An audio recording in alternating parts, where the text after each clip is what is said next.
The sun gleamed brightly over Trafalgar Square, its rays bouncing off the fountains and warming the faces of tourists, commuters, and locals alike. Amid the vibrant pulse of the square, where people rushed in every direction, an elderly man sat alone on a weathered wooden bench near the National Gallery. His back was straight despite the years etched into his body, and the metals pinned to his tweed jacket caught the sunlight, sparkling with the silent stories of battles fought long ago. His face, worn but serene, held a quiet dignity. It wasn't the sort that screamed for attention, but it commanded respect all the same. As he gently unwrapped a small sandwich from a cloth, his hands trembled, betraying a lifetime of struggles, both in labor and on the front lines. Around his feet, pigeons shuffled eagerly, waiting for crumbs, while children's laughter filled the air, chasing each other in a carefree dance of youthful joy. The old man was a regular here, familiar to the street performers, the cafe vendors, but today, something was different. Something shifted in the air. From across the square, a group of young men leaned against the statue, their voices loud and unrestrained, cutting through the otherwise pleasant atmosphere. They were brash, bold, and unbothered by the people around them. Their eyes swept over the crowd, and then they fixed on the old man. Something about his stillness, the glint of his metals, seemed to draw them in. A look passed between them, and the leader, a lanky figure in a leather jacket, smirked, his gaze narrowing with malicious intent. With slow, deliberate steps, they made their way toward the bench, their voices growing louder, more menacing with each step. The elderly man, lost in his thoughts, didn't notice them at first. He adjusted his cap against the sun and took a small bite of his sandwich. But as they neared, their sneering voices broke his fleeting moment of peace. "Oi, Granddad," the leader called, his tone thick with mockery. "Those medals for bravery or for sitting on your backside?" The others snickered, fanning out around the bench as if they were claiming territory. The veteran's gaze lifted slowly, his weathered face as calm as ever, but his words carried the weight of quiet strength. "They're for the friends I lost," he said, his voice soft but unwavering. His words seemed to fuel the group, the mockery escalating rather than dissipating. The leader stepped closer, towering over the seated man. "Bet you've got some stories, he taunted. "Fighting for a country that couldn't care less about you now." Nearby, unnoticed by the group, stood a tall, broad-shouldered figure leaning casually against a lamppost. His clothes were ordinary, a simple shirt and jeans, but his presence was anything but. His sharp eyes flicked over the scene, assessing it with the focus of a man trained to handle such situations. A royal guard, recently returned to London after years of service, he was now a civilian. His eyes narrowed, studying the old man's subtle signs of tension, the stiffening of his jaw, the way his hands tightened on the edge of the bench. The guard didn't move yet, his instincts told him that timing was key. His training had taught him to wait for the right moment. The situation was far from critical yet, but the storm was building. The young men continued to circle the veteran, their voices growing louder, and one of them, a younger man in a backward baseball cap, pointed at the medals. "What's this one for, then?" he sneered, jabbing a finger at the silver cross pinned to the veteran's chest. "Saving cats from trees?" The old man said nothing, his gaze focused on the ground before him, his silence only emboldening the group. Another man, stockier than the rest, leaned in, his voice dripping with condescension. "Come on, tell us, old man," he jeered. "Or are you too ashamed of all the heroics you lot brag about?" The veteran's hands trembled slightly as he folded the cloth from his sandwich, carefully tucking it into his jacket pocket. He wasn't afraid. He had seen worse, much worse, in his time, but he knew that engaging would only escalate things. He had learned long ago that silence often spoke louder than words. The leader snorted, kicking at the pigeons who had been lingering near the bench. "Too proud to talk to us, huh?" he taunted. "Bet the country left you behind, just like everyone else." From his position near the lamp post, the royal guard watched, his eyes narrowing. His hand instinctively brushed against his side where his ceremonial sword would usually rest, but it wasn't there now. His training, however, remained sharp. He saw the subtle shift in the old man's posture, the slight tension in his shoulders, the slow exhale that betrayed his calm exterior. The guard's eyes swept the square, assessing the situation. Most of the crowd watched passively, some turning away, others pretending not to notice. He knew the pattern all too well, the silent majority, unwilling to intervene. But he also knew that silence would not protect the veteran much longer. The leader grew bolder, encouraged by the lack of intervention. He reached out, tapping one of the medals on the veteran's chest, making it jingle like a trinket. "What's this then?" he jeered. "A trinket for being useless?" The veteran's eyes finally met his, gray and unwavering. "It's for defending men like you," he replied quietly, "even when you don't deserve it." A ripple of unease spread through the crowd, but the leader merely laughed, his friends joining in with cruel mirth. "Defending us from what, old age?" he mocked. The guard's posture stiffened, his muscles coiling like a spring ready to unleash. He didn't move yet. Timing was everything. The next move had to be decisive. The stockier thug, sensing the growing tension, grabbed the veteran's cane, yanking it from his side. "You don't need this anymore, do you?" he taunted, lifting it like a trophy. "Let's see if you can still walk like a soldier." The veteran's hand shot out instinctively, but the thug pulled the cane just out of reach, holding it high. The group burst into laughter, their taunts echoing through the square. The old man remained still, his face calm, but his knuckles turned white as he gripped the edge of the bench. From behind, the royal guard's posture shifted, his body language a silent signal to himself. The time to watch was nearly over. It was almost time to act. But he held his ground, waiting. The leader spun the cane in his hand like a baton, his smirk widening as his friends egged him on. The veteran stayed silent, his composure unbroken, though his stillness only seemed to frustrate the group further. "Cat got your tongue, Granddad?" the leader sneered. "What, no war stories to share, or are you just too old to remember them?" The guard, now moving closer, shifted his focus entirely onto the veteran. He saw the subtle way the old man squared his shoulders, refusing to bend to the pressure. It reminded him of the men he had served alongside, those who had faced impossible odds with the same quiet strength. But the guard also knew that quiet strength wouldn't protect the veteran much longer. These men weren't just here for laughs. They wanted control, dominance, and they wouldn't stop until they had it. Without rushing, the guard moved seamlessly into the crowd, blending in with the others. He was just another figure in plain clothes, tall, athletic, nothing extraordinary on the surface, but his movements spoke volumes. The air seemed to tighten around him as he drew closer, every step measured, each one bringing him closer to the moment of intervention. A woman nearby noticed him, her eyes meeting his for a brief moment. She recognized the tension in his movements, the silent promise of action. She glanced nervously at the group, then back at the guard, silently urging him to step in. But the guard didn't rush. He knew better. Timing was everything. Stepping in too soon could make things worse. He had to wait, just a moment longer. He needed to find the perfect moment when the thugs would realize, far too late, just what they had provoked. The leader tossed the cane to one of his friends, who pretended to use it as a crutch, mimicking the veteran's slow movements. The group erupted into laughter once more, the sound ringing across the square. The guard's fists clenched at his sides, though his expression remained unreadable.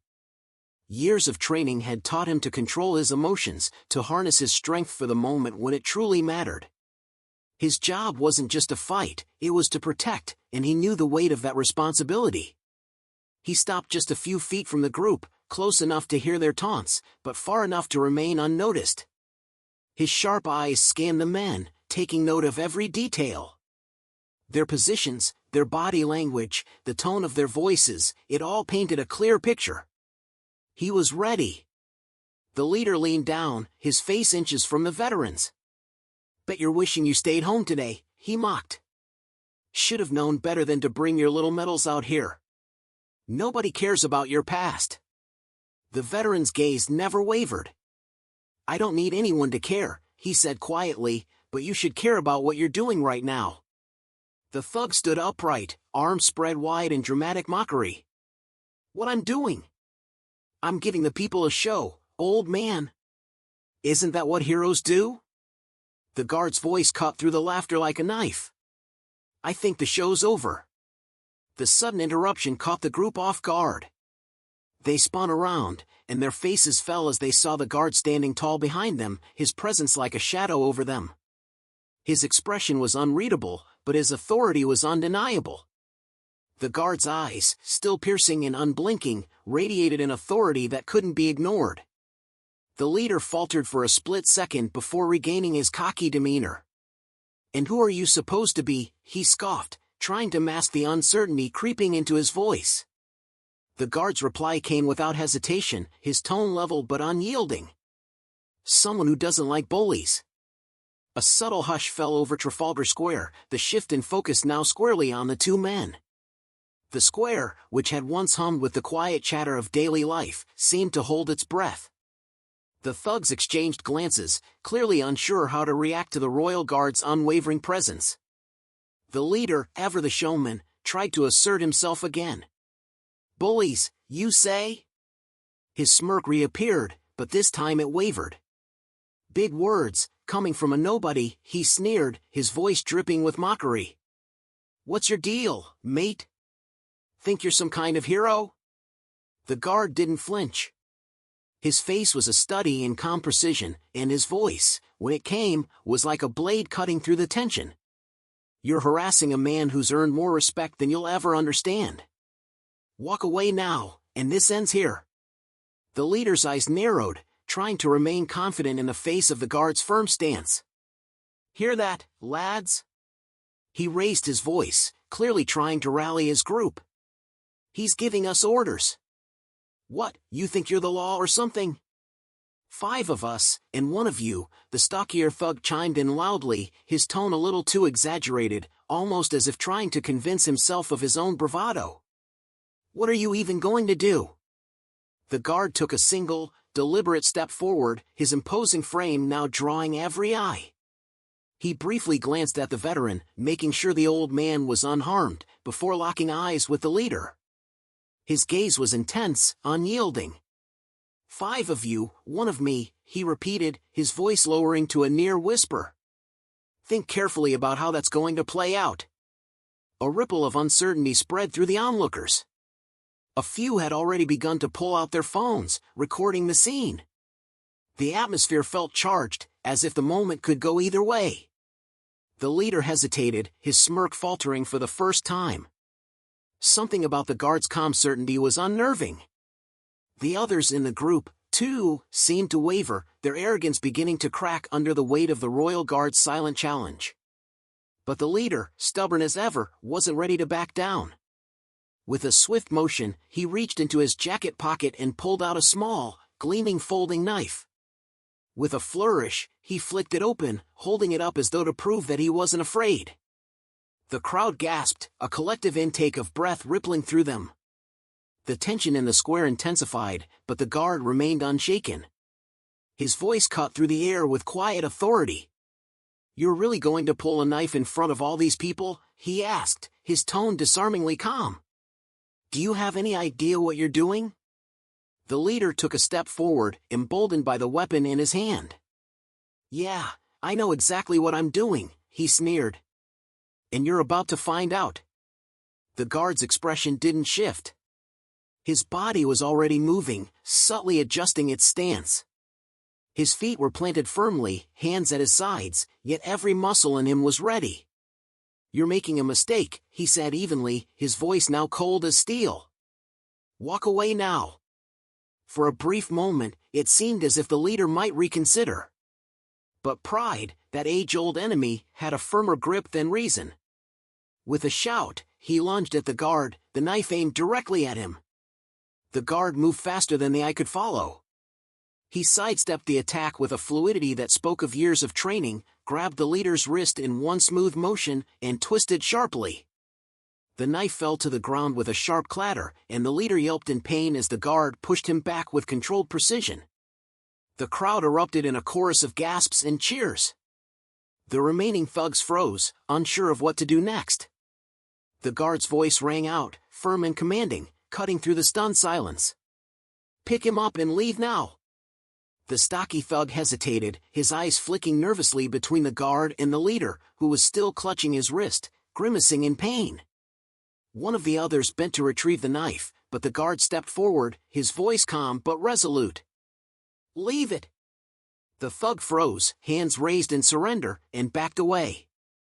The group, now visibly deflated, helped their leader to his feet, their earlier bravado crumbling away.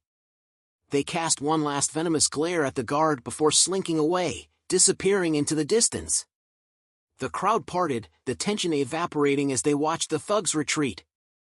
The guard turned back to the veteran, who had observed the whole ordeal with quiet dignity. "Are you all right, sir?" the guard asked, his voice softening. The veteran nodded slowly, a faint smile breaking across his weathered face. "I've been through worse," he said, his voice steady but edged with gratitude. A wave of applause swept through the square, a spontaneous outpouring of admiration for the guard's intervention. The applause, once hesitant and unsure, now rang out in full force, a rare and powerful display of unity among strangers. But the guard, ever the humble protector, didn't bask in the moment. His sharp eyes scanned the square, ensuring the thugs were truly gone, and no further threat lingered. The veteran sat up straighter, adjusting his medals with a careful motion, brushing off the invisible dust from his jacket as though reclaiming his own dignity in the face of the earlier ordeal. Nearby, a woman with a stroller approached hesitantly, her young son clutching her hand. "That was incredible," she said, her voice shaking with awe. "You probably saved his life." The guard shook his head modestly. "I did what anyone should have done," he replied, his tone calm but firm. Another voice broke in, louder and more confident, from a man in his 40s holding up his phone. "Not everyone would have had the guts to stand up to them," he said, his voice full of admiration. "We all saw what you did. That was real courage." The guard glanced at the man's phone, his expression unreadable. "Courage isn't about showing off," he said, his voice steady. "It's about doing what's right when it's needed." The veteran, who had remained quiet until now, spoke up. "He's right, you know," he said, his voice carrying the weight of years lived. "Courage is doing the right thing, even when no one's looking." The words hung in the air, resonating with the crowd. A few people nodded silently, their admiration for both men clear. But not everyone was on the same page. A man in a business suit muttered just loud enough for others to hear, still, he could have escalated the situation. What if the thugs had a gun? The guard turned toward the man, his demeanor calm and unshaken. "And what if no one had done anything?" he countered, his voice firm. "Would that have been better?" The man faltered, eyes dropping to the ground. The guard didn't wait for a reply. Instead, he crouched down and picked up the veteran's cane, dusting it off before handing it back with a soft, respectful, "Here you go, sir." "Thank you, son," the veteran said with a grateful nod. Then, with a quiet smile, he added, "Though I could have managed without it. Stubbornness has kept me going this long." The crowd chuckled softly, the tension that had once gripped them slowly dissolving. Yet the guard remained vigilant, his eyes sweeping over the square one last time, ensuring the situation had truly calmed. The veteran stood, steadying himself with the cane, but when the guard offered his arm, the older man shook his head. "I appreciate it, lad, but I'm not as fragile as I look," he said, his voice light, with a hint of humor. The guard, respecting the veteran's resolve, stepped aside but remained close, ready to assist if needed. The veteran glanced around the square once more, now peaceful and calm, the thugs long gone, and the earlier tension replaced with a lingering sense of reverence. "You've done more than just help me today," the veteran murmured, his voice low enough that only the guard could hear. "You reminded this lot what decency looks like. It's easy to forget in times like these." The guard nodded, but before he could respond, a young boy approached, holding a small piece of paper in his tiny hand. His mother trailed a few steps behind, urging him forward. The boy, no older than 7, looked up at the guard with wide eyes. "Are you a superhero?" he asked, his voice filled with innocent wonder. The guard crouched down to meet his gaze, a rare softness creeping into his expression. "Not a superhero, mate," he replied gently. "Just someone who tries to do what's right." The boy hesitated, then handed the paper to the guard. He unfolded it carefully to reveal a hastily drawn sketch of the earlier scene. The large figure of the guard stood protectively between the old man and the smaller, menacing figures. At the bottom, in bright crayon, were the words, "Thank you." The guard's chest tightened, but he smiled, tucking the drawing into his pocket. "This is brilliant," he said softly. "Thank you for this." The boy beamed and ran back to his mother, who gave the guard a grateful nod. The veteran, watching the exchange, gave a knowing look. "Seems you've made an impression," he said, tapping his cane against the ground. "That boy won't forget this day, and neither will a lot of others." The guard straightened, his gaze following the boy and his mother as they disappeared into the crowd. "It's not about being remembered," he said quietly. "It's about setting an example." The veteran's weathered face cracked into a smile, the kind that comes only from years of experience. His eyes twinkled, his voice steady but filled with a warmth that made his words resonate. "Spoken like a true soldier." Before the guard could offer a response, a uniformed officer approached, his gaze scanning the square with practiced efficiency. "I heard there was an incident here," the officer said, his tone professional yet tinged with curiosity. "Everything all right?" The veteran gestured towards the guard, a faint pride in his voice. "Thanks to him, everything's just fine." The officer gave the guard a long look, studying him, his gaze sharp and evaluating. "You handled it?" "I did what needed to be done," the guard replied, his voice calm, his presence unwavering. The officer nodded, a flicker of respect crossing his face. "We'll file a report in case they come back. But it sounds like you've already taken care of it." The guard didn't say a word, simply offering a small nod in response. The officer turned to leave but paused at the last moment. "Good work." As the officer walked away, the veteran reached out, placing a hand on the guard's shoulder. "You didn't just protect me today," he said, his voice steady, laden with unspoken gratitude. "You gave a lesson to everyone who watched. That's a rare thing." The guard met his gaze, the weight of the moment settling in. "Sometimes, a lesson is all it takes to make a difference," he said quietly, as if weighing each word carefully. With that, the two men began to walk side by side, their steps slow but purposeful. The square, now returning to its usual hum, seemed to hold its breath, lingering on the memory of what had just transpired.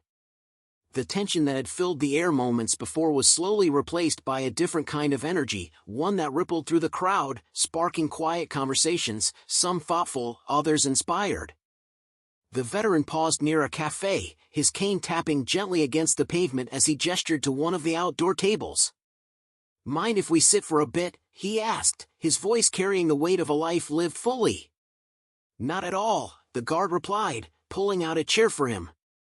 The veteran settled into the chair with a deep sigh, leaning his cane against the table. "Name's Arthur," the veteran said, extending a hand. "Leon," the guard replied, shaking his hand firmly, his grip steady and sure. Arthur chuckled softly. "Strong name for a strong lad. You're not just any passerby, are you?" Leon hesitated for a moment, then nodded slightly. "I'm a royal guard, off duty today." Arthur's eyebrows lifted in quiet approval. "I thought there was something about you. How you carried yourself, how you handled those hooligans. That kind of discipline doesn't come from nowhere." Leon smiled faintly, the weight of his duty ever present. "It's part of the job. But it's also just the right thing to do." Arthur studied him for a long moment, his expression thoughtful. "You know, when I was your age, I used to believe the same, that doing the right thing was enough to fix the world. But as I got older, I realized it's not always that simple. People forget. They grow complacent. It takes constant reminders, like today, to keep that spirit alive." Leon nodded slowly, his gaze steady. "Maybe. But I also think small actions can lead to something bigger." What happened here might seem insignificant to most people.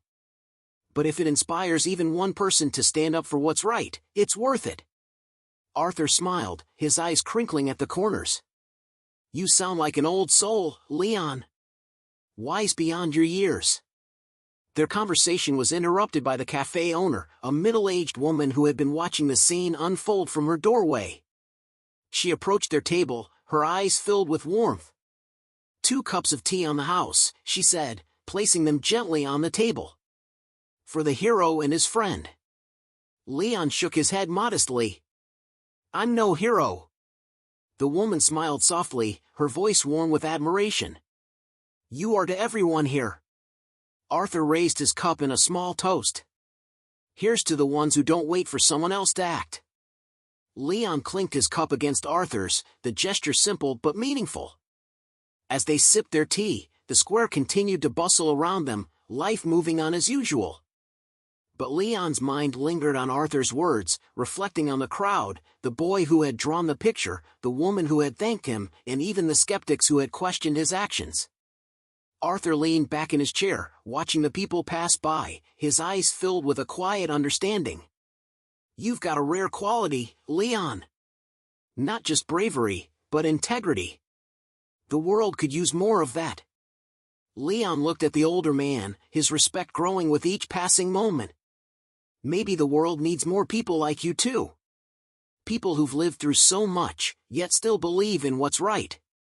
Arthur chuckled softly, the lines of his face softening. Well, I've got a few years left to keep believing. And with folks like you around, I reckon there's hope yet. They sat in companionable silence for a moment, the weight of the day beginning to lift. The sun dipped lower in the sky, casting a warm glow over the square, and Leon realized that sometimes the most powerful impact isn't found in the fight itself, but in the quiet moments that follow. As the evening shadows stretched across Trafalgar Square, Leon and Arthur stood to leave. Their quiet bond had been solidified through the day's events. The cafe owner waved them off with a smile, and a few lingering bystanders nodded respectfully as they passed. Arthur tapped his cane rhythmically against the pavement as they walked, his voice steady but reflective. You know, Leon, he began, what you did today wasn't just about standing up for me. It was about standing up for the idea that people like me, old, forgotten, maybe even seen as burdens, still matter. Leon glanced at him, his expression thoughtful. You matter more than most of the people in that crowd, Arthur. You've lived through things the rest of us can only imagine. That's worth protecting. Arthur gave a faint smile. Protecting, yes. But also remembering.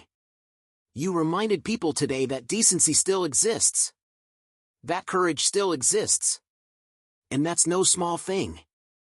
They reached the edge of the square, where their paths would soon part. Arthur turned to Leon, extending his hand once more. Leon clasped it firmly, their eyes meeting in a silent exchange of respect. Keep doing what you're doing, lad, Arthur said, his voice low but full of meaning. The world needs more of it. Leon nodded, his voice quiet but resolute.